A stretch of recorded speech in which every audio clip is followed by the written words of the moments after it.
Hey everyone, Sam here from United People's TV, here at Ball Street Studio, deadline day.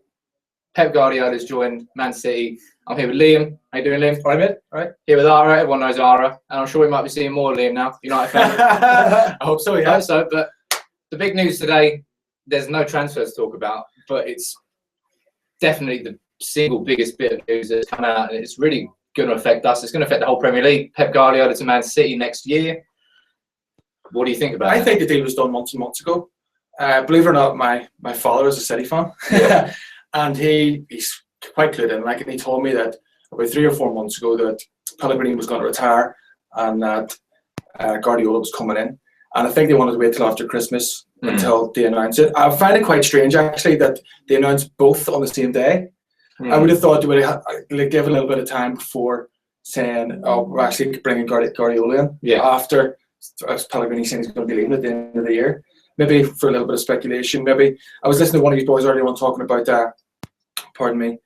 about he can bring in who he wants, and even though he's not at the club, like if he doesn't like Otamendi or whatever, he can get rid of him. Yeah. Which is good from a perspective from if he's sitting in Germany. Yeah. But for the rest of the league, I think it's time we need to watch out, isn't it? Like, I mean, if you look at what City have built since 2008, they've gone. I mean, Chelsea have had that money since 2003, and if you look at the parallels of where those clubs are now, like Chelsea have always been short-term, sack manager, bringing players in. They haven't done anything behind the scenes. City, enviably, have built from the bottom up. They've got a great grassroots academy now. True, yeah. And it feels like they've just dropped. Facilities and the rest of it. It feels like they just dropped Guardiola into this jigsaw. I think the main thing for us, because Louis van Gaal's football's bollocks, raw ball of it. I don't see any reason you can now justify why Van Gaal shouldn't be going right now. Not at all. His whole philosophy, whatever way you want to put it, is boring football. I was here a couple of weeks ago for Social Club and I said exactly the same. Playing Fellaini in the hole, like that's just insanity. He's played him centre mid 4 games in a row now. Herrera's fit. Yeah. Why is he not playing? And he had man on the bench a couple of weeks ago as well, didn't he? Yeah. Playing Fellaini, that's craziness. Where's the attacking football? You know, all right, we put 3 past Derby, but it was unconvincing 3 past Derby. First half, I think Derby deserved a little bit more out of it, in my opinion. I thought that Derby game was pretty good. Yeah, but second half, but first half, it's still a championship. He hasn't won in 5 games either. Derby haven't won in 5 games. Yeah, I was going to say that. Yeah, they're on a bit of a downward trajectory as well. So it's, I mean, what do you think? Do you think there's any reason you can now say, look, let's stick with Van Gaal to the end of the season and see what happens, or do you think he's got to go now? Nope, it's got to get rid of it. But we need to sort out the club from the top. Yeah, but Glazers, Woodward. Fergie kept it all together like super glue, didn't he? Yeah. Since he's been stepped away, it's been peeling back like an onion, and it's getting to the more rotten core. I think he has to go straight away. I think if you want to keep going till the end of the season, you want another 10-0 draws or 1-0 wins or 1-0 defeats. Like, look at that game against Southampton. That was appalling. Like, we had one shot and goal the whole game, and that was after Liverpool. I thought if you beat Liverpool away, you get that momentum coming back. Everyone's buzzing. A turning point, a big turning point potential. But there's been false doors. We're at another false door now going into the Stoke game. Yeah, everyone's got a little bit more confidence after Derby. What if that ends up being another 1-0 defeat? Yeah, and it's not beyond the realms of possibility because Stoke are playing some decent football. Yeah, and it was only Derby. Exactly. Stoke spanked us away 2-0, and it could have been more. I think the main question I want to ask you guys is, look, I don't agree with all of Mourinho's values, etc. But I think now the argument that we can't bring Mourinho in because of that is a bit defunct because we've lost our values. That's kind of being eroded away. Our values, our under-18s have lost 12 games in a row. We haven't got an academy director, haven't had him for a year, replaced Brian McClare. So I think it's a bit of a high horse argument to say that Mourinho doesn't agree with your morals when who else do you fucking bring in? Exactly. I do agree to a certain extent that if you want a short-term fix, Mourinho's the guy. And at the minute, we need a short-term fix. However, on the flip side of that coin is, like I've mentioned to you before, why not keep like Giggs having it for 3 months? What's the worst can happen? At the minute, we're 5th. Do you know what I mean? And we finished probably 6th or 7th if Giggs. That's if he fails, right? If he succeeds, which he isn't expected to, you finish top 4. You've got nothing to lose, and you buy yourself 3 months to go back to the ethos and the morals of the club that Ryan Giggs obviously has. He has been there since the year dot, you know. Yeah. Why not give him a chance? That's what I think anyway. I don't see. I think it's win-win for Giggs. It's for win-win for the club. A different story. If you want to bring ethos and morals back, it's the way to go. What about you? What do you think? I think we should bring Mourinho in. I think that if Mourinho was to come in, maybe this could be the job, the club that manages to bring him into a long-term sort of thing. Yeah, his previous track record's not great, but he's been pining for this job for ages. Do you remember when we played Real Madrid and afterwards he's like, oh yeah, Man United, they were the better team. I'm thinking, you are reaching. You are just sucking up the first. Yeah, that's it. Yeah. Get your hand out of Fergie's trousers. Come on. Yeah. Did you see the interview he did with Paddy Crone before the game on MUTV? It's like normally managers don't give interviews to MUTV before a game. But it was like an 8-minute sit down with Mourinho, and there's Old Trafford's such a wonderful place. He's got fucking brown all over his nose. Yeah. Mourinho's been sat next to the phone for the past few weeks. He'll be delighted to see Guardiola going to City. And yes, I don't particularly completely agree that Mourinho's the right man if everyone else is available, but Guardiola's at City, Ancelotti's at Bayern Munich. Who else is there in terms of elite managers? There's rumours of some figures at the club that don't want Mourinho. And that's when you get into the politics. That's when you're saying the club is politics. You're looking at what? Maybe that's why it hasn't happened. You've only got to look at should we have to sacrifice our morals just for a quick fix? We shouldn't have to. That's the whole point. No, but I wouldn't say we'd be sacrificing our morals. If we brought Mourinho in and said, look, this is how the club runs. He'll know how it runs, how it's run already. Yeah. This is how it's run. We've had a player in the first team who's been in the youth team and the academy, for a million consecutive games or whatever, and we intend to keep it that way. I'm pretty sure we'd adhere to that same system. I don't know.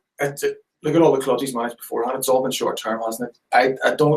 I'm not saying that Mourinho coming in is a bad thing. I don't think so, because he's obviously a good manager. Yeah. He's obviously been there and done that and won pretty much everything there is to win, hasn't he? That's only good for if you bring a manager like that to your club. But it's only short term, and there's no way he's not going to change, is he? Do you not think that's been at Chelsea twice? I reckon he might do. I reckon this could be the job. Where he finally gets the ring on the finger, where he's married and I thought that was why he was going back to Chelsea. I thought that too. I thought, I'm going to stay here for what? But then he had Abramovich and Mourinho, and that kind of was never really going to work out. And you have to let us know in the comments below. Could Mourinho work properly if Fergie's above him, looking down? Because that would be a very strange dynamic going on there. And I know Fergie said, I'm not involved in the club. Bollocks. He's on the Come on, he's watching every game. That's what, Bobby Charlton. You've got the old guard. They are driven in United's morals. It's like an old boys club, isn't it? We need to. That's why I said we need to start from the top. Yeah. And get rid of the Glazers. Bring in some football people. Bring in some football people. You've got these two Glazer boys who are whose previous background was in shopping malls and real estate in America. What do they know about football? They're just in it just to make it. Tampa Bay have always been in disarray. Obviously, the Glazers are in Tampa Bay for years, and they've never had a good relationship with fans. And they agree, but that club's never been able to generate the sort of money that Manchester. I mean, if you look at Woodward, yes, he's done brilliantly in a commercial point of view, but make a man stick to what he's good at. You've got Ed Woodward making all the decisions, and it just seems baffling that a man that's driven by smart sponsors and tyre sponsors in Japan. He's made United a corporate powerhouse. Basically untouchable, but it's not reflected on the field anymore, is it? Well, no, you're right, it's not. But at the same time, I don't think any of the transfers were his decisions. I think the recent transfers were all Van Gaal's decisions. You think look at Depay and Stellan Hernandez as well. That's craziness. You're short of strikers. I thought Stellan Hernandez was right at the time. Did you really? Yeah, I did. I didn't think so. You got a player who's prepared to play a bit part. I mean, he did. That's what he did under Ferguson. Play a bit part and come off the bench when needed and play one every 3 games. We could have done with him this season. Exactly, which we could have done. Banged him in. But I felt it was right because he wasn't going to suit how Van Gaal was going to play. Because at that point, I believed in how Van Gaal was playing. It was working. Up until about 3 months ago, United were progressing. We were doing well. We had that undefeated. We had 4 or 5 wins in a row. We were doing really good. And then we went into December and just went. And then ever since then. In fairness, our entire defence is injured.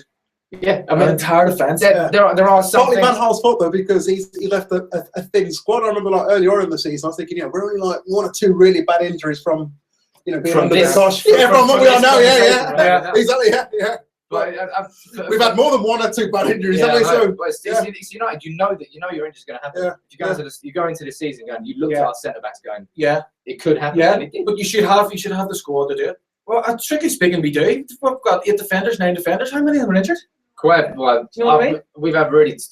If you look at Leicester, they are where they are. I think because they haven't really had that many injuries this season. I agree. But you know, it's how it happens in football. We know it's going to happen to United with injuries, but for me, I just can't see how anybody can justify Van Gaal being in the job anymore. I just think. You can't. See, to be honest, I knew I could kind of see this coming after what happened with what do you call the name escapes me. Who makes He went to PSG. Di Maria. Di Maria, with Di Maria, paid a massive transfer fee. Had a great first 3 months. He gets injured, comes back, can't really get into a team, and all of a sudden he's a flop. And Van Gaal should have taken him to one side and went, "Listen, come on, you're a good player here. You did it for us the first 3 months of the season. Why can you not do it now? We'll integrate you back into the team." Whatever. Van Gaal didn't care. Out the door. Same way he's done with Memphis Depay, who had one bad game and he hasn't really played since, has he? Yeah, he has got dropped straight to the bench. Yeah, and he doesn't seem to care. Whereas the managers beforehand were all man management. They were obviously have football tactical brains as well. That's the thing about footballers today, though. Like I remember, like years ago, like I was supposed to say, you know, like he couldn't shout at some of the players as badly as what he could before because you know they're not they're not as strong. You know, like you know. I think if you got to take grief off your manager, you have to. And justifiably so. I think the should have been dropped, but not played again. But Fellaini's missed the penalty and the soul that ever. Fellaini's playing every game. He's playing like shit. Lingard's still in the team, and his form's been terrible. So it's not fair enough if you're going to do that, but be consistent. Yeah, you can't.